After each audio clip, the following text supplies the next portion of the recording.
welcome to the AAMFT podcast, your all-access pass to the latest news, developments, and thought leaders in the world of systemic therapy.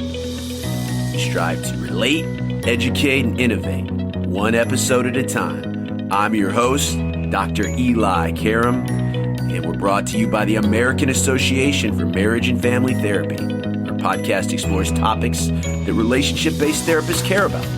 In addition to featuring unique conversations and interviews with established experts, our show provides information and education on direct practice and emerging trends in the MFT profession. For more information, please visit us at aamft.org.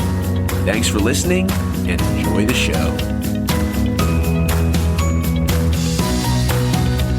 MFTs are assuming more positions and roles than ever before in medical settings, expanding their work with patients and families, presenting with multiple biopsychosocial spiritual challenges.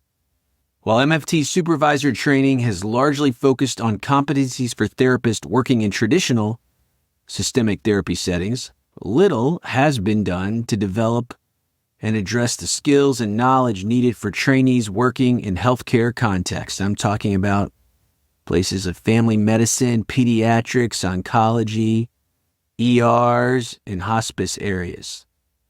Today on the podcast, you're going to get an overview of what medical family therapy, also known as MedFT, supervision looks like for master's students, doctoral students, and early career professional trainees. I have three passionate and experienced professionals on the panel today who are also MedFT supervisors. They're going to give us their perspectives and experiences in supervising trainees across these different levels of training. We'll also share their insights into the future directions of supervision and mentorship and the expanded roles of MFT in medical settings and MedFT supervision. Max Zubatsky is an associate professor and program director in the medical family therapy program at St. Louis University. He's an LMFT and state-approved supervisor. Max is the director of the SLU Aging and Memory Clinic and serves as co-investigator on SLU's Geriatrics Workforce Enhancement Program grant. Tai Mendenhall is a medical family therapist and associate professor in the Couple and Family Therapy program at the University of Minnesota in the Department of Family Social Science. His clinical work is situated in the medical school alongside his efforts as a trauma response team leader in the Academic Health Center's Medical Reserve Corps. Last but not least, Jess Goodman is a LMFT as a graduate of East Carolina's University Medical Family Therapy program and serves as faculty currently within the Department of Psychiatry and Internal Medicine at the University of Rochester School of Medicine and Dentistry. Jess is an instructor in the MFT Master's and MedFT post-degree certificate programs and an educator across multidisciplinary healthcare teams, including medical residency and nurse education, with a focus on biopsychosocial, spiritual, and relational health. She provides clinical and supervisory services across several multidisciplinary settings, including skilled nursing facilities and a hospital-based family therapy clinic.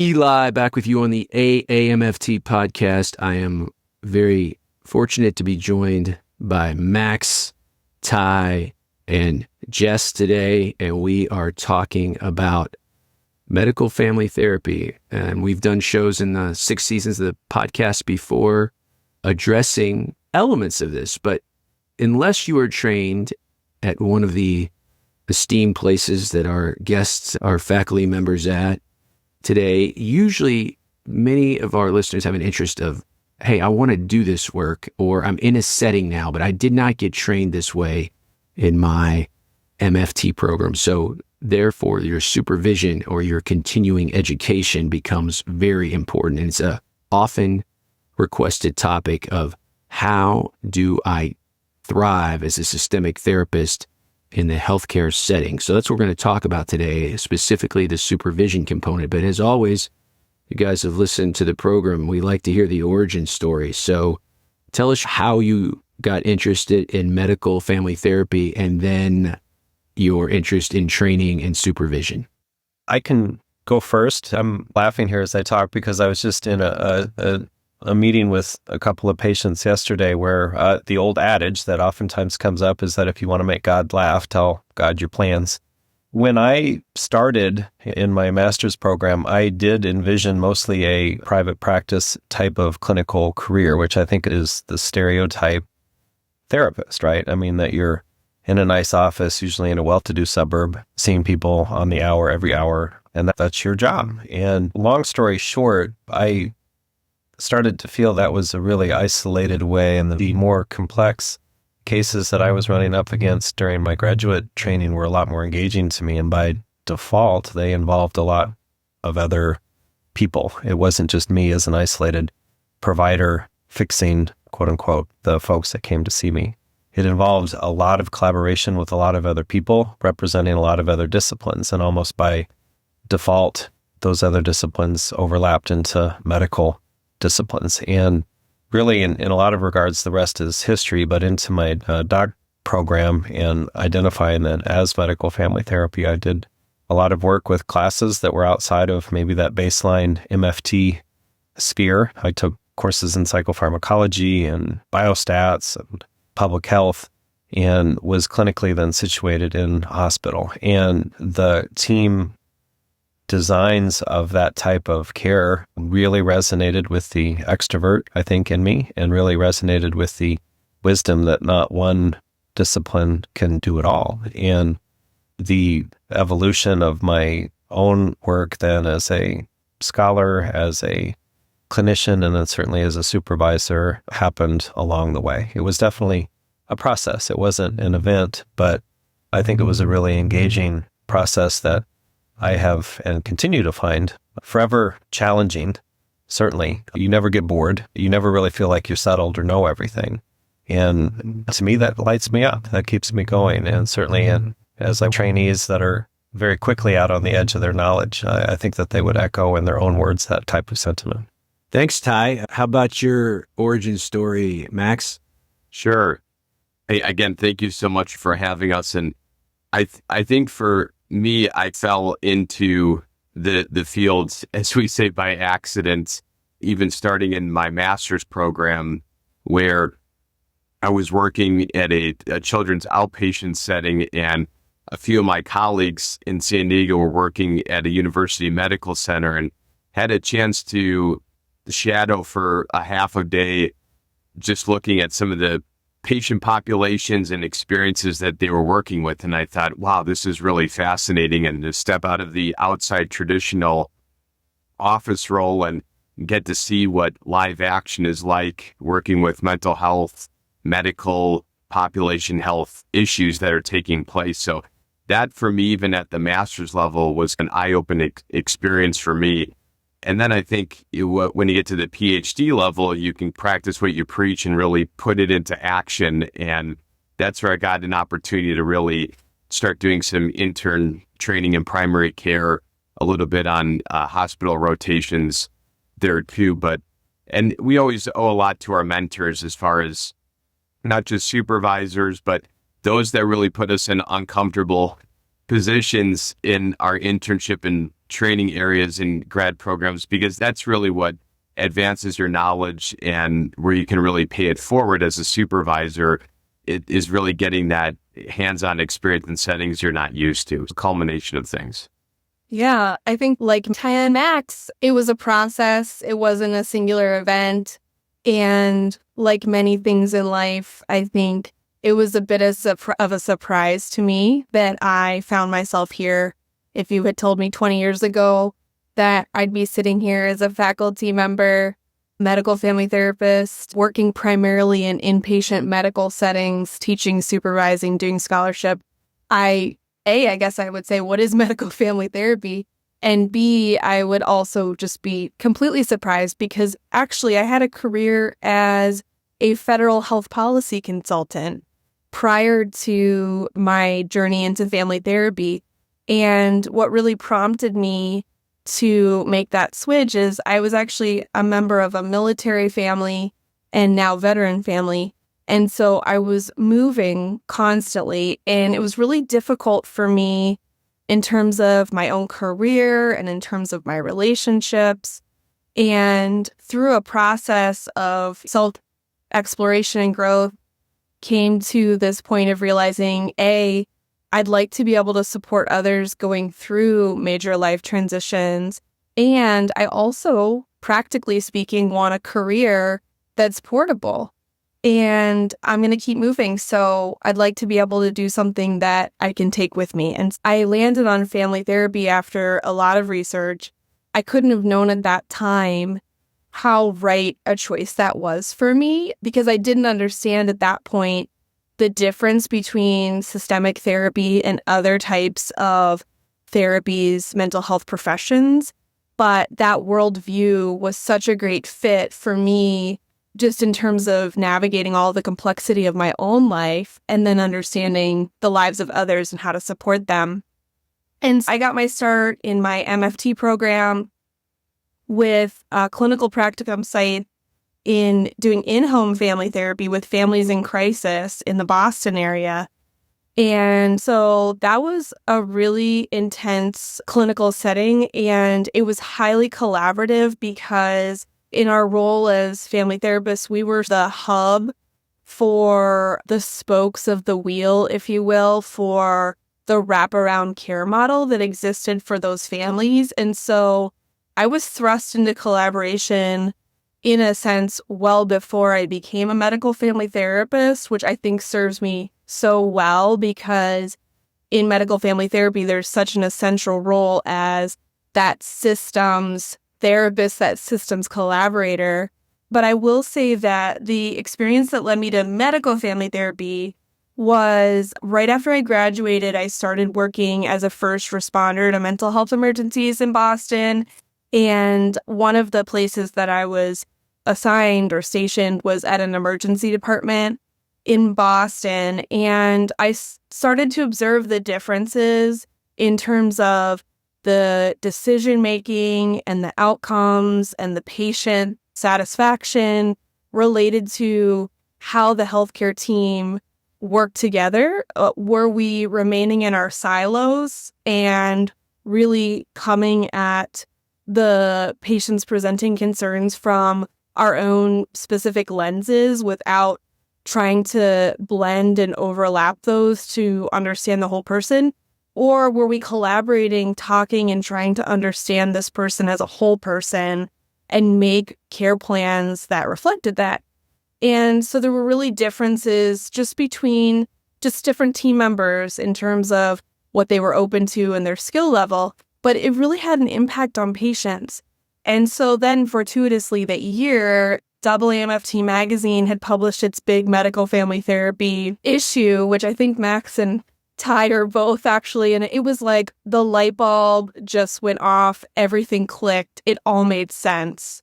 And from that moment on, I just knew that I needed to enter the medical family therapy subfield, and I knew that I needed the PhD level training because I understood the value and importance of this systemic collaborative approach to people's health and care.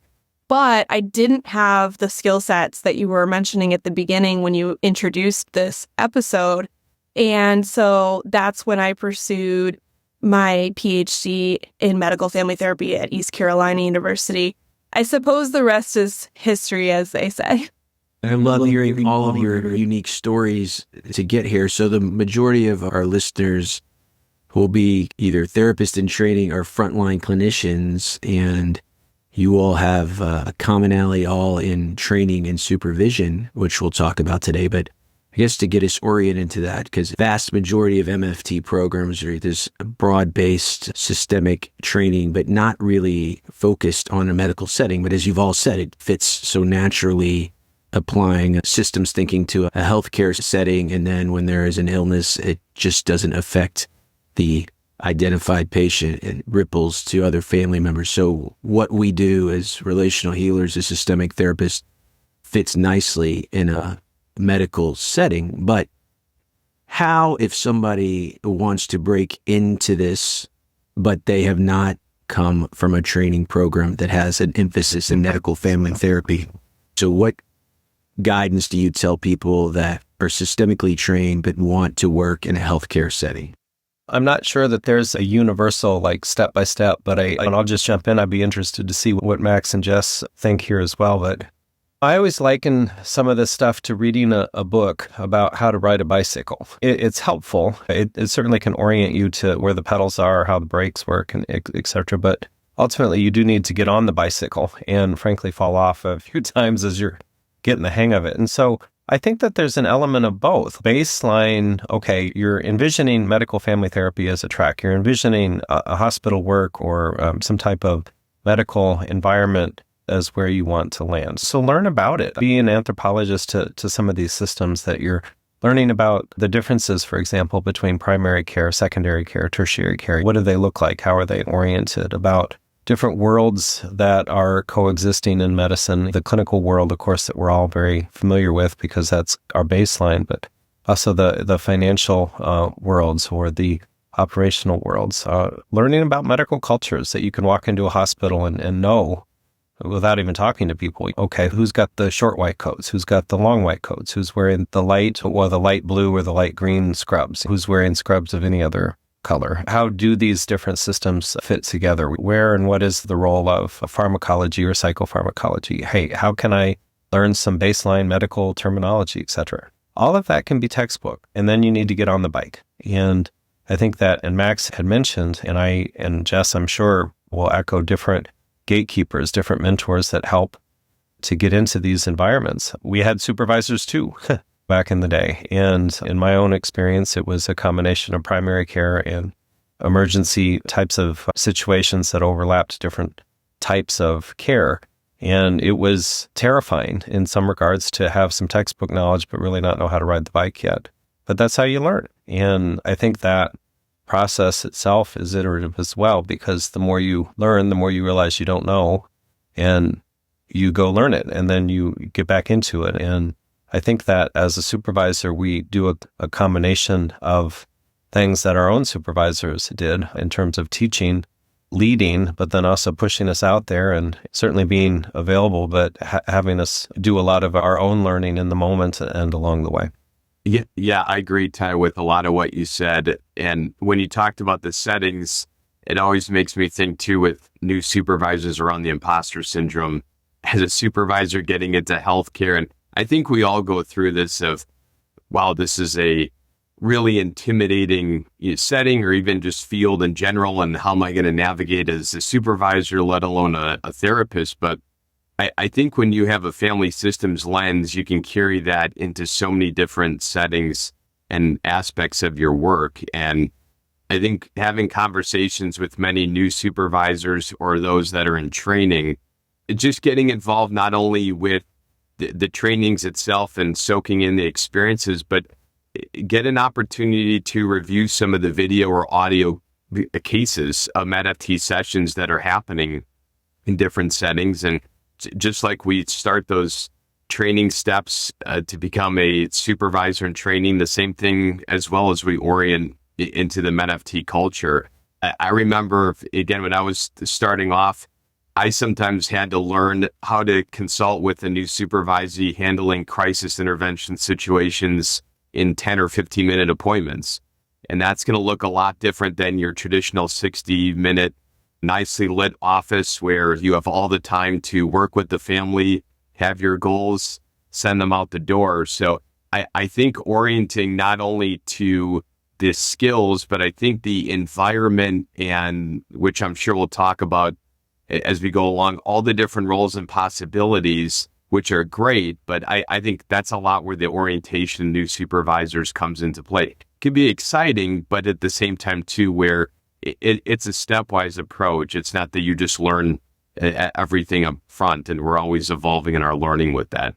Yeah, I think I really want to emphasize Ty's point about the analogy of learning to ride a bike. I think I completely agree. And in my experience, both for my own learning, but also from many supervisees over the years, it's been really important to have some core knowledge about healthcare systems, medical teams, all the different roles that exist on healthcare teams and their different functions, their own subcultures, the language, the terminology, all those pieces. And also, I think it's important to remember there are things that do transfer very easily and well from a systemic lens in a traditional outpatient mental health care setting to healthcare teams. That systemic lens will serve you anyone in a healthcare setting. And so recognizing and maybe having hopefully an experienced supervisor, medical family therapist who can help you to recognize what skills and strengths you already have that transfer well. And then also being aware of the aspects of content knowledge, but also expertise that you don't know. And Max and Tai have highlighted some of those. But for example, it looks very different to have to assess, intervene, and make a follow-up plan in a 10 to 15-minute session than it does in a 50-minute session. And it looks very different to have to push into a patient's room in the middle of a busy clinic rather than having someone sitting in a waiting room coming to you at a predetermined time for a 50-minute session in a very controlled environment, right? There are many different examples I could give you. So just recognizing that, and you can take a look at the medical family therapy core competencies from AAMFT just to get a flavor for that.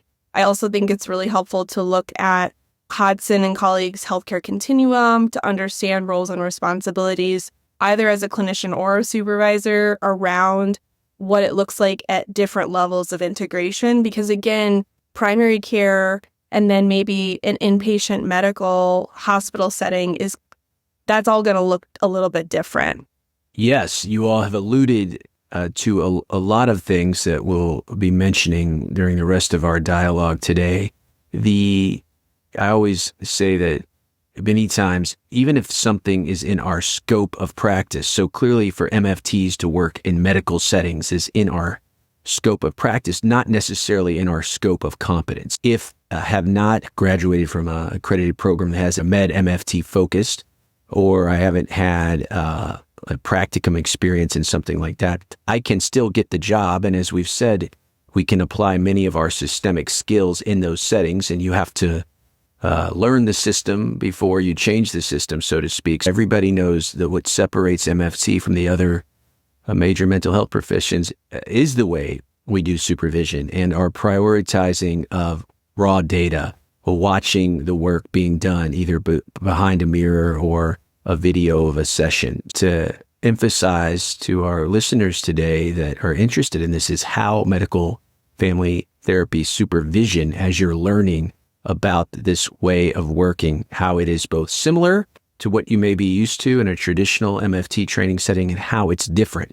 You all have alluded to some of those already, but let's deepen the dialogue around that for people that are interested in that. So I think medical family therapy, particularly if you look at, again, I referenced Hodson and colleagues' healthcare continuum, levels 3 to 5, which are increasingly more integrated with healthcare teams. Often at those levels in particular, the supervision, the clinical work is occurring in medical facilities, and those environments are decidedly very different and have unique considerations. So I think some things these feel like very specific questions, but I have some things that I think often may not be the first line of thoughts around how to prepare to supervise in a setting or to enter into one of these settings as a medical family therapist. So some things that we encounter all the time when we're integrating into new healthcare sites here is, are there shared computer consoles for all the team members, or do medical family therapists have an office? So where are they going to be documenting? Are they going to have access to the tools they need? Where will case report and live supervision debriefs occur in order to maintain HIPAA compliance?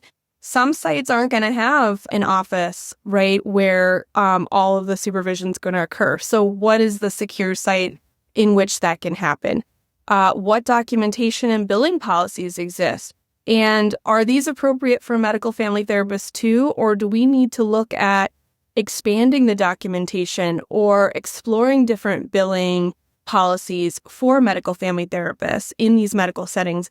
And the stakeholders and leadership at these facilities may not be as familiar with the unique needs around mental health, behavioral health in a medical setting. And so you may have to do some educating to the billing department, to the stakeholders in the medical team or leadership about the unique needs around those two things.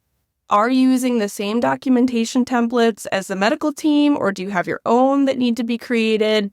How can raw supervision be completed? Because many medical facilities are not equipped for videotaping, or they might have policies that prohibit videotaping. And so oftentimes live supervision may be your only option. And so you're going to need to build that into the workflow on a regular basis. Also, what are the workflows at your site? Where do medical family therapists fit into the patient care flow? How are medical family therapists getting involved in a patient's care? Is it that the medical family therapists are doing chart reviews at the beginning of the shift and identifying patients that meet certain criteria, whether it be mental health diagnoses or certain chronic healthcare conditions or something else that the clinic or the site is prioritizing? Or is the medical family therapist rounding with the team in order to understand the picture, the bigger picture in terms of, say, in an inpatient medical setting, who may need the most support? Maybe they're receiving a referral or a warm handoff if it's a more of a co-located site where medical family therapists are really just receiving referrals or handoffs from the team, but not necessarily taking an active role in pushing into the care of a particular patient. Also, we've talked about this, we mentioned this a bit ago, but how long are your visits? And which therapeutic approaches, which systemic therapy approaches align with this format? What are you going to do in a 15-minute session? That's going to look very different in terms of how you're going to deliver systemic therapy or how you're going to support and supervise someone around doing that, particularly if they're coming from a traditional mental health care setting. How are they going to be able to adapt to that, and how are you supporting them with that? Another thing would be, how would medical family therapists decide what to prioritize? Are they going to, in a 15-minute session, the supervisor is going to have to help them figure out, are you prioritizing a mental health concern? Maybe they have a PHQ-9 score that's high. Or are you going to prioritize a chronic healthcare condition and health behavior and management of that condition? What are you prioritizing in that limited amount of time? I think probably everything that Jess mentioned was the reason why I had to retailer MedFT supervision. I think she covered beyond all the skills, so I won't repeat that. And I agree with everything that she mentioned. I think based on all of the elements that MedFTs do and expand in these settings, I think then changes how the supervisor observes, tracks competencies, looks at all this at the sites. We use what's called a precepting supervision, where based on the elements Jess talked about with handoffs, collaboration, use of electronic health records, just navigating terminology, is really a lot of this has to happen on site for it to be really efficient. I feel even with some of the virtual supervision or maybe sit-in on some of the sessions on Zoom, it really doesn't do justice as much as being on site and really getting to see what the supervisee does in terms of in that setting, and alluded to not just in primary care, but I think in different settings as well too. I see all of those skills in 4 different quadrants. So I see it as, what are the skills that the student is actually working on as a MedFT? So being able to apply different theoretical skills to different populations, being able to be flexible or collaborate with providers as needed. What's their knowledge base? Learning a lot of the pharmacy, OT, nutrition, medical culture of terms that is going to help inform them to work with patients and families. What's the operational mechanisms of the environment they're working in? How do they tailor their own work to the broader system? How does workflow happen? Where do they integrate their own roles? and then self of the MedFT. So we spend time talking about self of MFT a lot, but self of MedFT gets really overlooked when chronic health issues, power and hierarchy, all of these aspects impact students and our supervisors that we mentor and look over. I integrate a lot of Jess's skills then into, as a supervisor, how do I track those competencies really in practice, as well as just how they're integrating themselves and really taking independence and autonomy for their own learning. It's difficult as a supervisor to want to be really hands-on, but think they may have to struggle with this, but that's going to be part of their learning and breakthrough. So I think a lot of it is not just helping and mentoring, but letting the student also wrestle with some of this stuff. I think that when you go last, you can always just say, yep, everything that they just said. Also, without repeating a couple of things that jump at me, in addition, I find that supervision in a medical context is a lot more active. I'm running around too, oftentimes in our hospital systems, and there's certainly a lot more overlap in the supervision that I do between my own work and my supervisees' work in comparison to okay, we're going to meet on Tuesdays and you're going to bring a video and we're going to observe this together and discuss and consult. And on those two ends of a continuum, I think we certainly go back and forth, but I think it leans a lot more towards a comparatively messy, on the ground, in the moment supervision more often, if that makes sense. We're talking about 15-minute visits and 30-minute visits, and sometimes every now and then you have longer visits. I would also say that sometimes in medical contexts, you have very long visits. I've had this happen, and I've had supervisees had this happen where, based off of things that are going on with a patient or family, they clear the decks on your schedule because they need you there longer. If somebody is maybe touch and go in a variety of different ways. And so sometimes those visits can be the rest of the night. And if you're on call or if you're doing a 24-hour sequence with other residents in precepting, it can look really different, which orients, I think, to another thing that I'll throw out and then I'll stop because I could do this all day long. I think that in orientation, if you will, in discussions in supervision around the hours and the intensity, oftentimes, of medical environments, in a compare and contrast maybe to what our brand new supervisees are more used to or conversant with, is really important. Because when in medical training, for example, residency, the students have finished medical school and now they're doing residency. Most of the residencies will schedule their residents on 70 to 80 hours per week of work.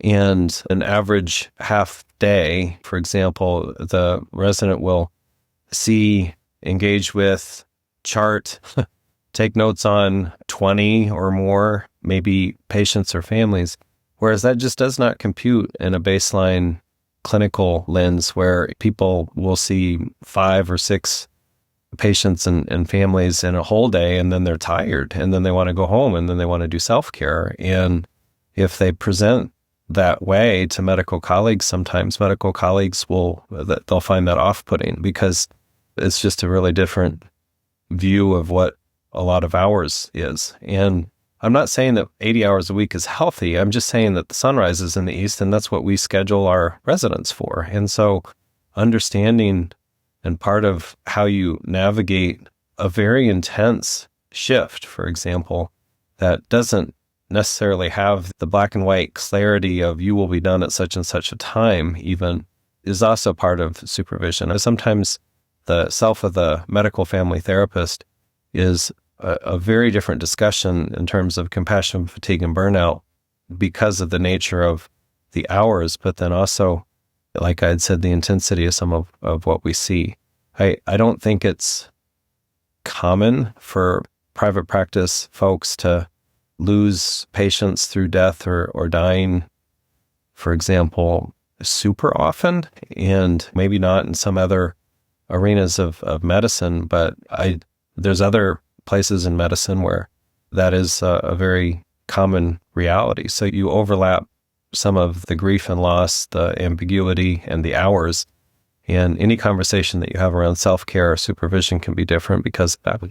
As I'm listening, I imagine the ideal scenario is you are a therapist in training, either a student or working on your provisional license to being fully licensed, and you're in the medical setting where you have an AAMFT supervisor in the hospital or healthcare setting where you're working. That would probably be the ideal. And some of our listeners will be like, yeah, that would be great, but I'm in this setting and I'm the only MFT or one of only a few, and I have to go outside and pay for my supervision, or I don't have someone that understands exactly that system. So what is your sense of how many in-house supervisors there are in these settings versus trainees that have to go outside and find a AAMFT approved supervisor that has a medical family therapy background? First of all, not to dodge the bullet here, but I think it depends. I really do think it depends. Are you in an urban setting? Are you in a rural setting? Are you in a setting that includes components of a variety of different care types where more supervision or supervisors are going to be available or not? But in a generic sense, one thing that I would say is don't put all of your supervisory eggs only in AAMFT. Certainly you have to have the appropriate AAMFT supervisor overlaps, experience, logging the hours, etc. But don't only have that, because in a lot of these integrated settings, with our sibling disciplines, for example, with psychology or social work, psychiatry, counseling, chaplaincy, there are others around as well. And I've been in different systems where different trainees are able to interact with multiple supervisors. And of course, somewhere, somehow, they're getting AAMFT. But when you sit in a group and some of the other trainees, for example, are coming from psychology, you're learning about other ways of doing care, learning about other theories that you didn't learn, and vice versa. And everybody's winning really along the way because you're having supervision that's coming from more disciplines than only your own. I wholeheartedly agree with that, Tai, and I think that being exposed to supervision from those other professions, from those other lenses, actually inherently may expand your systemic lens because, again, even though we are very proud of our systemic approach, we still utilize a certain set of tools, typically as medical family therapists or family therapists, to operationalize that systemic lens. And there are other worldviews and other approaches that also have value, and being open to that sort of expands our understanding of how to support patients, also understanding and expanding our view of what does the healthcare team look like, how are the different members of the team delivering care, conceptualizing what's happening for patients and families, etc. I think it's really important that we expand to be open to those different lenses, while also, of course, making sure we get that double AAMFT supervision. And I also think that I'm a firm believer, to the extent possible, in cross-training, if you will. So shadowing all the different disciplines on the team. So I have supervisees, or even I have MFT students who aren't quite at the stage of clinical practice yet, are pre-practicum, but interested in understanding more about medical family therapy. And they've been cleared to do observations in our healthcare system. And I encourage not only my supervisees entering these medical settings, but also anybody interested, if you're able to go ahead and basically shadow medical residents or advanced practitioners like nurse practitioners or physician's assistants. Go with a physical therapist for a shift and watch them deliver those physical therapy interventions. Shadow a nurse and observe all the different really vast responsibilities they have, not only in terms of direct patient care, but also all the documentation and flow sheets, and really expand your understanding of how we care for patients, because that's really going to be the key to a medical family therapist and a MedFT supervisor understanding their role and how they fit and how they can help to better complete the puzzle that is biopsychosocial spiritual care.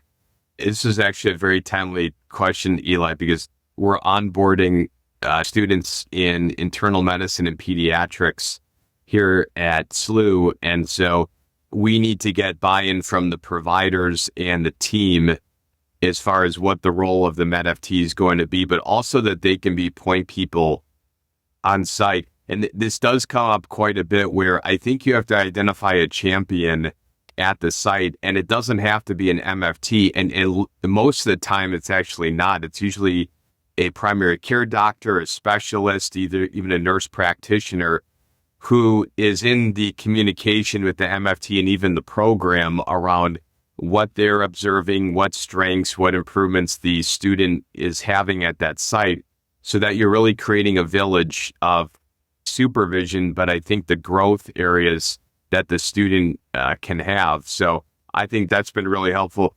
Actually, we've incorporated our primary care doctors to help with evaluations for students. So it's not just the MFT approved supervisors or mental health professionals.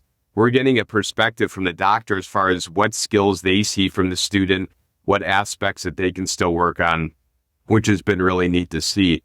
Another angle I'll take from this is we think that MedFT supervision has to always be done in a medical center or healthcare site. I'm a firm believer you can still have the MedFT supervision framework even in traditional settings or in several of the MedFT books. I know Jess alluded to Jennifer, Angela, and Ty's book with the levels of MedFT, which is wonderful. And even when you have in those beginning levels or you have minimal collaboration sites, you can still use that framework to be able to highlight specific health cases, being able to look at how the therapist is still collaborating or communicating with providers, even if they're in a group private practice or a nonprofit setting that's not traditionally healthcare related. I think, again, some of the misnomer out there is we just have to get everyone on site and it can only be medical. But I think there's so much utility to having a framework that it can travel in all different capacities if you're having some of these healthcare issues that come up. And we've seen some really rich discussions, even in non-medical sites around these things there too. So just a few different angles to consider as well. I want to highlight what you all are saying. Think of a therapist in the room with the family. I'm getting input from different family members and I'm trying to come up with a systemic conceptualization as what is going on. It's an isomorphic process, a parallel process to how we think of supervision. I teach in the only co-AAMFT program housed within a school of social work. So students are meeting all the requirements for co-AAMFT, but also for social work. And they get both degrees and they're based in community settings. So their MFT supervisors, 90% of the time, are not with them in those settings. So how do you take different credible sources, which in what you're talking about could be a doctor, could be a nurse, could be a medical social worker, other people that are not legally responsible for your case, but are very important in your training. So this, as Jess was saying, this cross-training approach. And I think good supervisors talk about a meta process. If you're a systemic thinker, how do you take all these really different sources of data from a supervision perspective, all this input you're getting, and integrate it together? You have to meet the requirements to become a LMFT, which means you need AAMFT approved supervision. But you can get so much more than that. So what you all are saying, I think, is the reality of most of our young professionals out there, that they want to maximize the people they're exposed to. And a lot of times that comes from people that don't have any family therapy training, but they're really good at what they do in that setting. So to be able to take that and to be able to talk about how you integrate all those different inputs into your training, I think a good systemic supervisor can help a trainee do that, even if they're not on sites. I'm curious, as this is your world, and if you could educate as to what you think are some of the more challenging topics in medicine now when supervising new trainees? So I would say, and Tai alluded to some of this earlier when he was talking about things like typically an MFT doesn't deal with losing patients, having patients die too often, or having to deal with really emergent situations. So on that vein, I would say death and dying is, in particular for me, I do a lot. I direct a site and supervise at a site, which is a medical hospital, inpatient medicine. And we deal a lot with death and dying. For example, one of the things that comes up that's hugely relational actually around that is oftentimes, more often than I wish was the case, we'll have a patient that's ready to die, has exhausted all of the interventions that could prolong their life, and they feel like they're at a place of integrity and readiness to go, but the family's not ready. And so then the patient may actually be unable to follow their wishes. And that can be highly distressing as a clinician, and especially for newer patients. We also see a lot of health events occurring in sessions, whether you're in a clinic, more of a traditional mental health clinic, but dealing with medical cases, or you're in more of a traditional medical setting. You might have events happening in session. For example, if you're supporting a patient and family around epilepsy, a patient might have a seizure in session, and maybe that's actually just a part of their normal day-to-day. And so you have to learn how to basically self-regulate and keep yourself calm so that you can be a support for that family in that moment, and maybe even use that as part of the therapy session. We also see a lot of significant injuries and wounds in those inpatient settings. Some of the more process level things, I would say we see significant barriers to health created by larger systems like social determinants of health, for example. And at the clinical level or the supervision level, we have very little impact on those larger systems issues. Of course, as policy and advocacy MFTs, in that hat, we can do something. But in that moment of patient care or supervision, we really can't. And for example, a couple of weeks ago, we had a patient who's paraplegic with some significant stage 4 sacral wounds, and he was being discharged to a homeless shelter. And the patient and the medical team both knew he wasn't going to be able to care for those wounds, and he was going to end up sick and rehospitalized again. And yet, in our larger systems, there was no other place to send him. And so you have to deal with some of these really big, what feel like really ethical, moral issues. There's a lot of conflict that comes up between patients and their families around their healthcare, or around or patients and the healthcare team. And we're really the therapist to the patient and family, but we're also a therapist to the system with that systemic lens. And so how do you balance those roles, right? Unfortunately, we still see healthcare system biases. We see racism show up in healthcare. We see other kinds of biases, like biases against folks dealing with obesity. And of course, there's a level of independence required.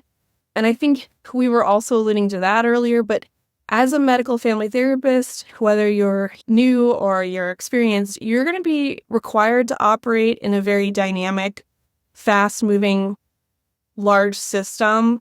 And there are a lot of pressures on you and your time. And so that is something that can't be understated. Obviously, we support around that as supervisors, but also I think it also takes someone walking in with a level of independence, a level of adaptability, and an open mindset, because that can be a real big challenge for people. I'll just tag onto that as well in terms of other maybe emerging things that we're really doing a lot more work on than we have before. And Jess had introduced this in terms of some of her origin story. I'll tag on in that trauma work, or broadly defined, is really different than a lot of that baseline training as well. And when you differentiate what we call push interventions and pull interventions, of course, are what we're most familiar with. That's when people come to us. But the push interventions is when we're not necessarily doing care in any one place for very long. We're moving along with a different type of mobile units in response to a variety of human or natural disasters or caused events. And that is an area where medical family therapy is becoming a lot more visible as well, and in large part because of its contributions with systems like we had been talking about, but then also in terms of integrating, for example, the baseline wisdom around trauma-informed care, which we're seeing emerge and really expand in a variety of different disciplines and literatures and contexts. But how do you do it in the moment? How do you do it when everybody's living under mosquito nets, engaging with a community that's just been hit with a tsunami or a hurricane, for example? How do you establish those baseline principles of safety or transparency, peer support, collaboration, etc.? That's uncharted. We're doing it. We're doing it well, but we certainly haven't been doing it for very long. And it opens up a new arena, not only of what the care looks like, push intervention in terms of trauma, but also what the supervisory layers look like. We have a sense of where to begin, but it's also that adage of driving a car at night. You can see about 100 feet out, and that's it, but you can make the whole trip that way. And in a lot of regards, supervision in those contexts looks exactly that way. Jess and Ty highlight, obviously, the key areas within the practice settings. So I won't repeat or expand on that because that was terrific. I'm also looking at this even from more macro level and societal pressures on healthcare in general, because I think that's where from the top down, a lot of the challenges are going to come across. One certainly being the pressures on revenue and reimbursement. I don't think that's going to go away, unfortunately. I've had many conversations with therapists how they have to navigate insurance and reimbursement and billing. Those can be messy situations, especially if patients can't afford much for their healthcare services. How billing and coding works across providers. That's something you don't learn much in grad school. You often have to learn on the fly, whether in your career or when you're working, or even sometimes when you are supervising on a site for the first time.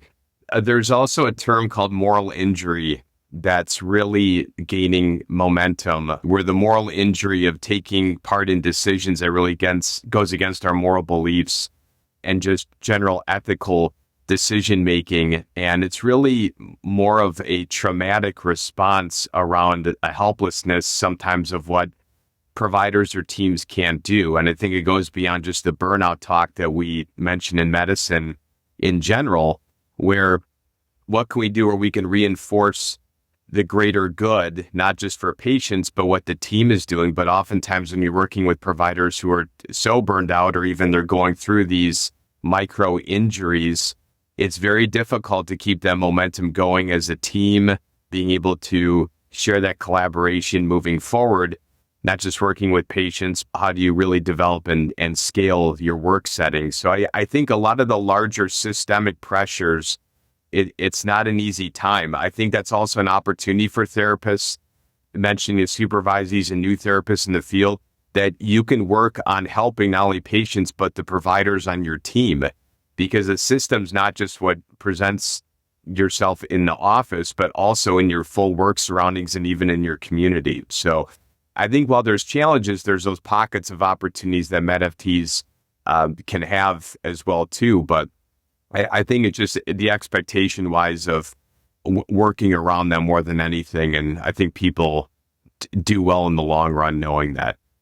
I know each of you are passionate about what you do, and that has come through in our talk today. And I'm wondering if there's anything that you didn't get to address, or I didn't ask, that you'd like to leave our listeners with, either our listeners that want to work as clinicians in these settings, or our listeners that want to supervise in these settings. I really wanted to talk a little bit about where we see supervision in healthcare settings going over the next 10 years. I think what medical family therapy supervisors will experience and how it will shape our work is largely going to be impacted by these bigger macro level transformations that are already happening in our healthcare system in the US. First of all, I think a lot of healthcare services have historically, we've provided inpatient hospital medicine and skilled nursing facilities, and a lot of those services are actually already moving, and in 10 years, you'll see largely will occur in people's homes. So most elective surgeries, diagnostic services will be done in freestanding surgical centers. We are already seeing a lot of that now, but it's going to increase procedural and imaging centers that are really independent of hospitals or large clinical settings. Many patients with chronic medical conditions are going to be managed in an increasing rate at home using digital monitoring, which is already out there, but it's going to become more and more common. And more seniors are going to be cared for in homes or in different kinds of programs instead of skilled nursing facilities. So what all that means is that medical family therapists and MFTs are probably going to see more provision of care of their care in home services, either in person, or I think even the role of telehealth may even expand beyond what it is.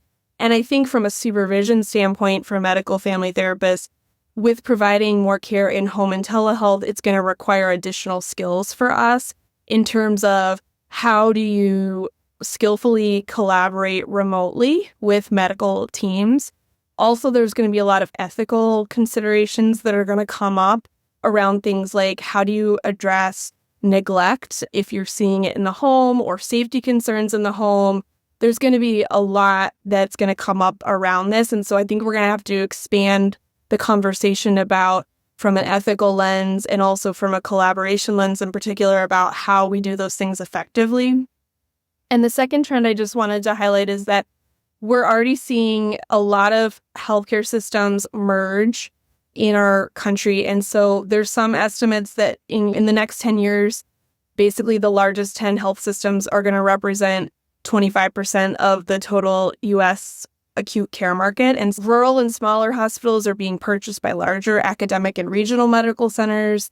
And what we're going to see is maybe for medical family therapy services, more of a standardization of how services are provided, of billing, of documentation protocols and things across a network of hospitals, either in a state or region of the country or nationally.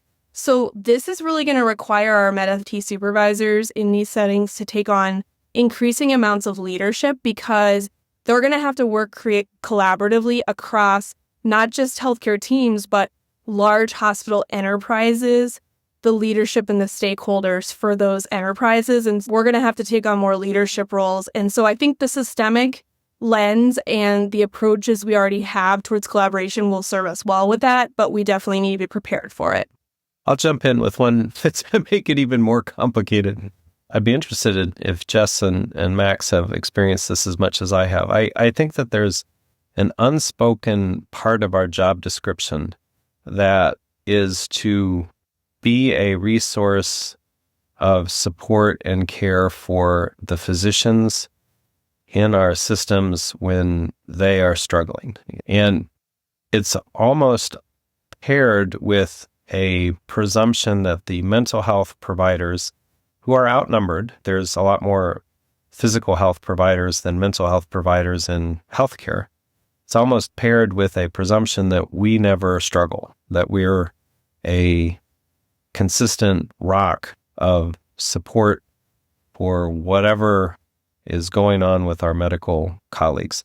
And I certainly appreciate the confidence and the safety that a lot of our residents and physician colleagues, nurse colleagues have in coming to us or presuming that we'll lead the self-care group or the Ballant group or be a resource for folks. But I think that the impetus is also on us as medical family therapists to remember how to do our own boundaries and our own self-care, because unlike, I think, a lot of systems that are already oriented to try to at least have self-care on the radar of medical colleagues, I don't think anybody is doing that necessarily with the mental health providers unless the mental health providers are doing it on their own.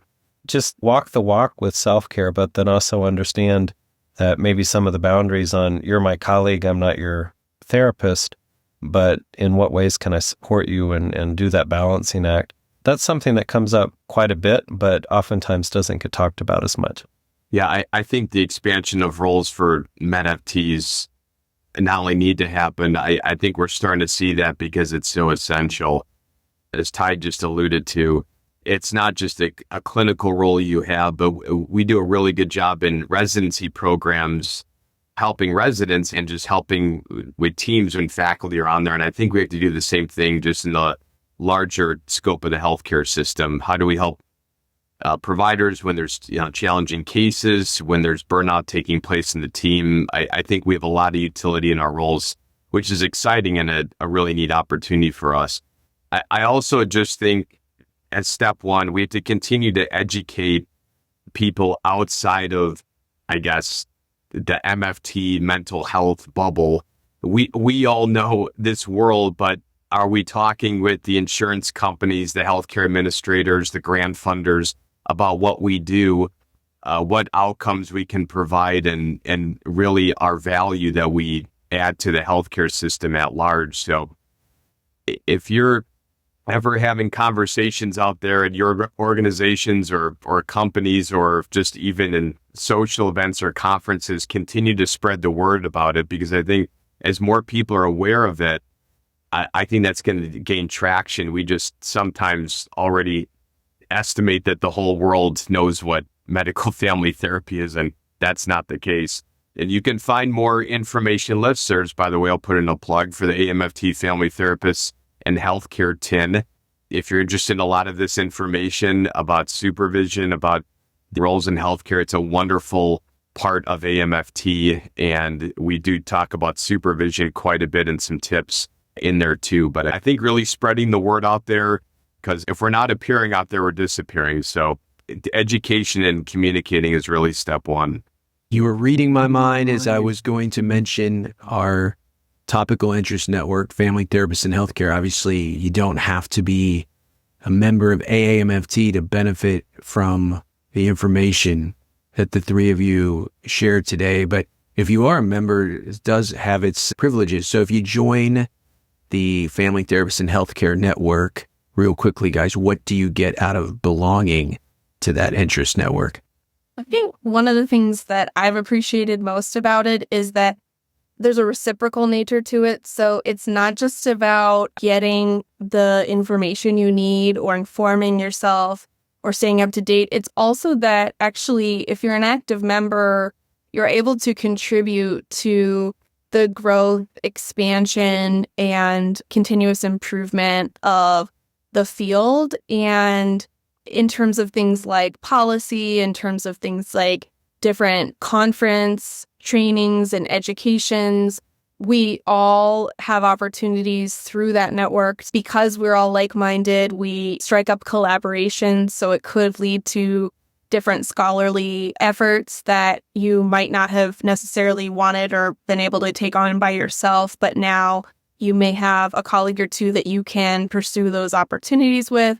And really just a group that is really supportive and all has a common goal around supporting the whole health of our population. I don't know if I was going to let our past chair, Tai, speak before myself as the current chair-elect. So we can both talk about past as well as maybe future initiatives. But yeah, just piggybacking on what Jess said, I think we really have a family-centered and family systems mission in the different areas we work in, and where we can really fill in the gaps that way. And again, whether it's clinical research, supervision, policy areas, that we're really, broadcasting ways that we can disseminate our work, that we can really also collaborate with other disciplines to really scale the knowledge of our group, as well as the MFT field at large. We're also starting, as we just did this past spring at the AAMFT Leadership Conference, I know the upcoming national conference, to have some visibility there and to start making some connections around that. The past leadership conference, Tai and myself had a great talk, and Laura Sedano, on how to expand supervision roles and really a call to action for getting a developing workforce of MedFT supervisors. So that's just one area we're trying to find a lot of growth and really get more members to join. I love that. And I would just add that, and we continue to build the ship as we sail it. There's a ton of energy and a ton of intersections that can happen through the network that might not otherwise happen if you are only on your own site doing your own thing. And I think that cross-pollination of ideas, energy, and collaborative opportunities is awesome already, and I'm excited to see where it continues to go. And I'm so glad you guys are at the helm of that ship, and we've come a long way as a profession, as echoing what you said of advocating for who we are, what we do as systemic couple and family therapists, and certainly medical family therapy has grown leaps and bounds. It will be exciting to see where this talk is, and we revisit this down the line. But I thank you so much for your time and your dedication to what you love and in training the future, not only practitioners, but supervisors in medical family therapy. Thank you so much, guys. Thank you. Thanks so much. Eli back with you, bringing to a close another installment of the AAMFT podcast. Real quickly, to follow up on what our esteemed panel was talking about, to check out the Family Therapist in Healthcare Topical Interest Network, you'll want to go to AAMFT.org. Click on the Engage and Network tab. And if you go to Topical Interest Networks, you'll see all of the topical interest networks that AMFT currently offers. Many we have profiled over the various seasons on our show. So you can add any engagement program to enhance your membership at any time, midway through your cycle or during an application or renewal process as well. The Family Therapist in Healthcare Network is meant for all those who are interested in clinical, supervisory, teaching, policy, or research in family systems-based healthcare. Also, if you want more education through AMFT on what we talked about today, I'd refer you to Teneo. Teneo is AMFT's online education system. Just go to aamft.org, and there you can search medical family therapy. And right now there's many great continuing education offerings, including medical family therapy and primary care, with two OGs, as we say, in the medical family therapy field. Previous guest of the program mentioned today, Jennifer Hodgson and Angela Lamson, the dynamic duo, as I call them. There's also effective use of psychopharmacology for the MFT, models in fidelity and integrated care. Tai Mendenhall, one of our great experts today, is featured in that offering. There's also Bridging Two Worlds, MFTs and pediatric oncology, using medical family therapy with caregivers of older adults, and various other offerings to educate you. Thank you, everyone, for your generous words of encouragement and all your feedback and show suggestions. You can get a hold of me at Eli at NorthstarCounselingCenter.com. Please feel free to let me know what topics you'd like to see covered in future episodes. You can also stop by EliKaram.com. That's ELIKARAM to see everything going on, including several books that have come out over the last couple of years, preparing our young professionals for the National Licensure Exam, and my book for clinicians of all ages, Bringing the Common Factors to Life, with current AAMFT President-elect Adrian Blow.